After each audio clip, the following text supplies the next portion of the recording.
वर्ष 1926। दिल्ली के चांदनी चौक की गलियों में ठंडी हवा सरसराती थी। दुकानों की छतरियों पर ओस की बूंदें टिकी थीं और मस्जिदों की अजान की आवाज़ धुंध में तैर रही थी। वहीं एक पुराने मकान के भीतर जन्मी थी शांति, एक ऐसी बच्ची जिसकी आंखें उम्र से कहीं आगे की प्रतीत होती थीं। वो किसी नवजात की तरह नहीं रोई, बल्कि गहरी नींद में किसी अनजाने सफ़र से लौट कर आई हो, ऐसा लगा। दाई ने कहा, इस बच्ची की आंखें ऐसी हैं जैसे किसी ने इसमें उम्रों का रहस्य छुपा दिया हो। शांति की माँ कमला देवी ने उस दिन पहली बार अनुभव किया, मेरी बच्ची साधारण नहीं है।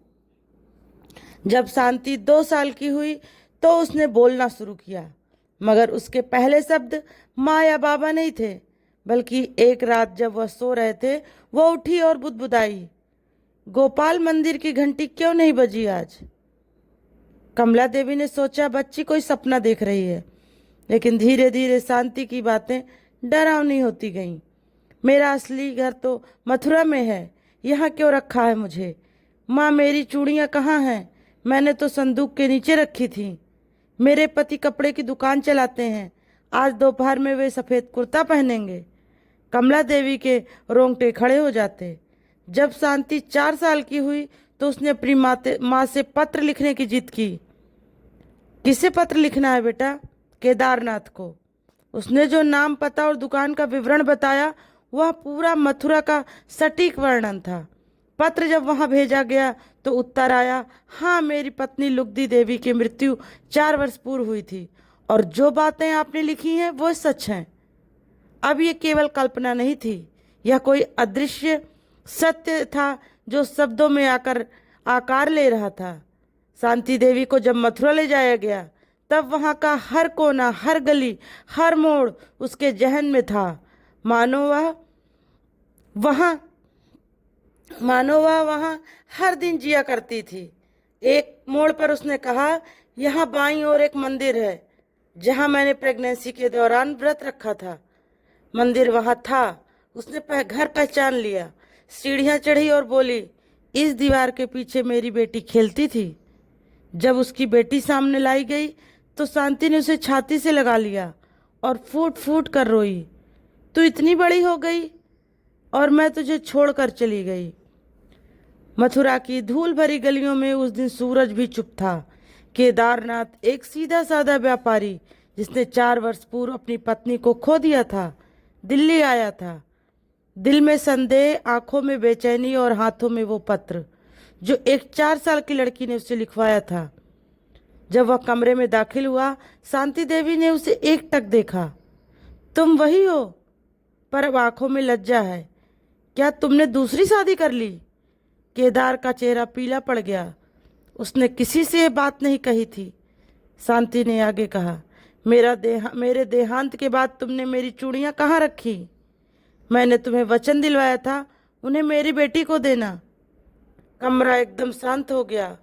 शांति ने घर के नौकर का नाम, उसकी माँ के घुटनों की बीमारी और यहाँ तक कि आखिरी सपना भी सुनाया जिसमें उसने खुद की मृत्यु देखी थी।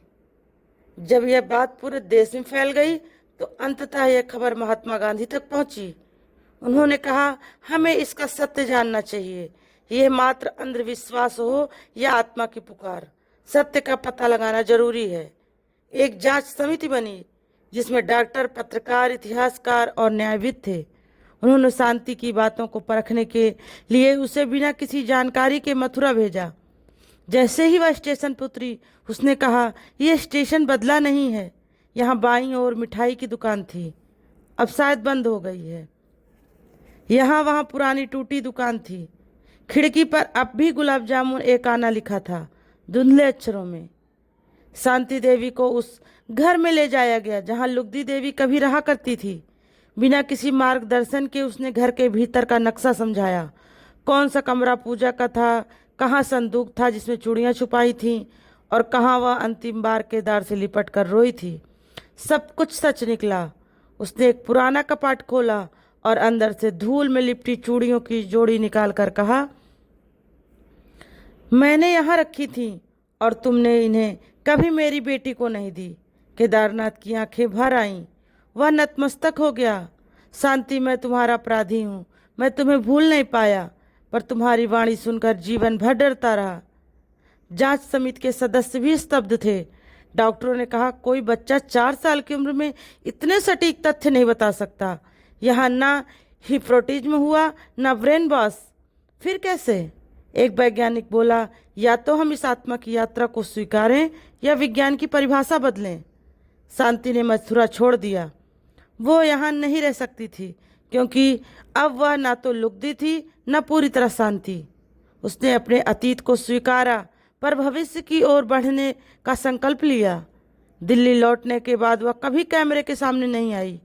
कई बार विदेशी पत्रकार मिलने आए, डॉक्यूमेंट्री बनाने की गुजारिश की, पर उसका उत्तर सदा एक ही होता, ये मेरी आत्मा की कथा थी, तमाशा नहीं। जब गांधी जी ने सत्य की जांच के लिए समिति गठित की थी, तो किसी को यह अनुमान नहीं था कि 4 साल की बच्ची भारत की वैज्ञानिक समझ और धार्मिक विश्वास दोनों को झकझोर देगी। समिति ने मथुरा में 7 दिन बिताए। हर दिन के सवालों के लिए अलग अलग कमरे में बैठकर शांति से पूछताछ की गई और उसे किसी तरह की बाहरी जानकारी नहीं दी गई। फिर भी हर उत्तर बिल्कुल सटीक। जैसे, घर के पीछे क्या था? एक तुलसी का चौरा था जहां मैंने व्रत रखे थे। तुम्हारे पति की दुकान का रंग क्या था? हल्का नीला। दरवाजे पर पीतल की घंटी लटकती थी। तुम्हारी मौत कैसे हुई? धीरे से बोली, प्रसव के समय बहुत खून बह गया था।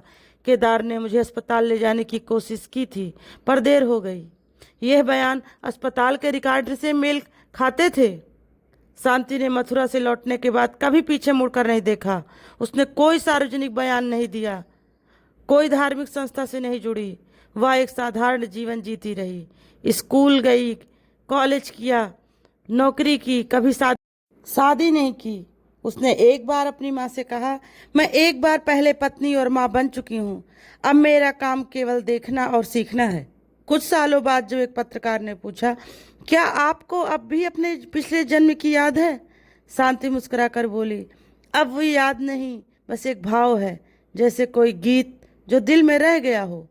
शांति देवी का देहांत 1987 में हुआ, परंतु मृत्यु से ठीक 3 दिन पहले उसने अपनी भतीजी से कहा, मेरी आत्मा को अब शांति मिल गई है। वो अपने अंतिम क्षण में नीले रंग की साड़ी पहनना चाहती थी, ठीक वैसी जैसी उसने लुगदी देवी के रूप में पहन रखी थी उस दिन जब उसकी आत्मा पहली बार देश छोड़ गई थी। कुछ प्रश्न जीवन में बहुत बड़े होते हैं। पुनर्जन्म एक उत्तर नहीं, एक राह है जिसे आत्मा बार बार गुजरती है जब तक वो पूर्ण न हो जाए। तो दोस्तों, आपको हमारी ये कहानी कैसी लगी, प्लीज़ कमेंट करके ज़रूर बताइएगा। और अगर अच्छी लगी हो तो लाइक और शेयर करना ना भूलिएगा। हमारे चैनल पर नए हैं तो प्लीज़ सब्सक्राइब करके बेल आइकन ज़रूर ऑन करिएगा, जिससे हमारी नई नई कहानियों का नोटिफिकेशन आप तक पहुंचता रहे। तो दोस्तों, फिर मिलते हैं आपसे एक नई कहानी के साथ। तब तक के लिए दोस्तों, नमस्कार।